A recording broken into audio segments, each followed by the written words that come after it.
19 आणि 20 मार्च 1927 हे दिवस केवळ या देशातील पूर्वाश्रमीच्या अस्पृश्यांच्याच क्रांतिकारी दिवसाची आठवण देत नाही, तर जगातल्या सर्व मानव समाजाच्या मानवी मूल्यांच्या आणि मानव अधिकारांच्या स्मरणार्थ हा दिवस जगात साजरा केला जावा, इतकं या दिवसाचं महत्त्व आहे. डॉक्टर बाबासाहेब आंबेडकर यांनी 20 मार्च 1927ला महाडच्या चवदार तळ्याचं पाणी आपल्या हातात घेऊन ते पाणी चाखलं आणि जगातल्या मानव समाजाच्या मानव अधिकाराची मुहूर्तमेढ रोवली. या सत्याग्रहाच्या निमित्तानंच महाड येथेच डॉक्टर बाबासाहेब आंबेडकर यांनी कुलाबा जिल्ह्याची अस्पृश्य समाजाची एक परिषदही आयोजित केली होती, जी कोकण विभागाची होती. या चवदार तळ्याचं संयोजन आणि नियोजन करणारे संभाजी तुकाराम गायकवाड आणि रामजी आद्रेकर या 2 व्यक्तिमत्वांनी हे संयोजन आणि नियोजन फार व्यवस्थितपणे केलं होतं.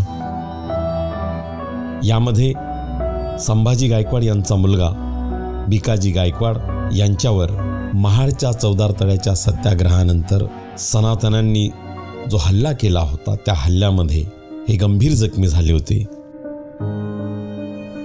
आणि अखेर त्याच अवस्थेत 5 जानेवारी 1929ला त्यांचं निधन झालं होतं. महाडच्या चवदार तळ्याचा सत्याग्रह हा होत असताना त्या ठिकाणी अन्नही गोळा करण्यात आलं, मात्र त्या ठिकाणी आलेला समूह हा एवढा मोठ्या संख्येने होता की त्याला ते गोळा केलेलं अन्न पुरू शकत नव्हतं. त्यामुळे डॉक्टर बाबासाहेब आंबेडकरांनी स्वतः ते गोळा केलेल्या भाकरीत किंवा ते अन्न न खाता त्यांनी आपल्या अनुयायांप्रमाणेच त्या ठिकाणी चणे आणि फुटाणे यावरच आपला दिवस निभावण्याला प्राधान्य दिले होते. याच चवदार तळ्याच्या सत्याग्रहाच्या निमित्तानं तिथल्या सनातन्यांनी एक आवई उठवली होती की या चवदार तळ्याच्या सत्याग्रहानंतर हे अस्पृश्य बांधव वीरेश्वर टेम्पलवर देखील आपला मोर्चा धडकवणार आहेत. अशा प्रकारची अफवा उठवल्यामुळे त्या ठिकाणी सनातन्यांनी हल्ला केला होता. तर त्यामुळे अशी कुठलीही वस्तुस्थिती नसताना या खोटारडेपणाने त्या ठिकाणी अस्पृश्य बांधवांवर त्याकडे हल्ला घडवण्यात आला. मात्र डॉक्टर बाबासाहेब आंबेडकर यांनी या संदर्भात तत्कालीन बहिष्कृत भारताच्या एक अग्रलेखामध्ये निक्षून सांगितलं होतं की वाची वीर्य द्विजानाम या म्हणण्याची सत्यता पटवून द्यावी, परंतु बहिष्कृत वर्गाविषयी लिहिताना यापुढे जपून लिहावे. विदूषकांच्या किंवा ढोंगी देशभक्तांच्या सहानुभूतीची आम्हाला बिलकुल जरुरी नाही. त्यांना आम्ही बजावून सांगतो की तुमच्यावर आमचा तीळमात्र विश्वास नाही. तुमच्या उपदेशाला आम्ही गवताच्या काळी इतकी किंमत देत नाही. तुम्हाला आमच्या हक्कांचा पुरस्कार करायचा नसेल तर बाजूला व्हा, पण आमच्या मार्गात आळाला आणि अज्ञ लोकांना चिथावू लागला तर आम्ही तुमची सबूर करणार नाही. आमचा पक्ष न्यायाचा आहे आणि त्याकरता आम्ही अखेरपर्यंत लढणार. बहिष्कृत वर्ग सेनामेनाचा नाही, त्याने आतापर्यंत रणांगणात मर्दुमकी गाजवलेली आहे आणि त्यामुळे कुठल्याही लोकांच्या समोर त्यांची गाळण उडत नाही.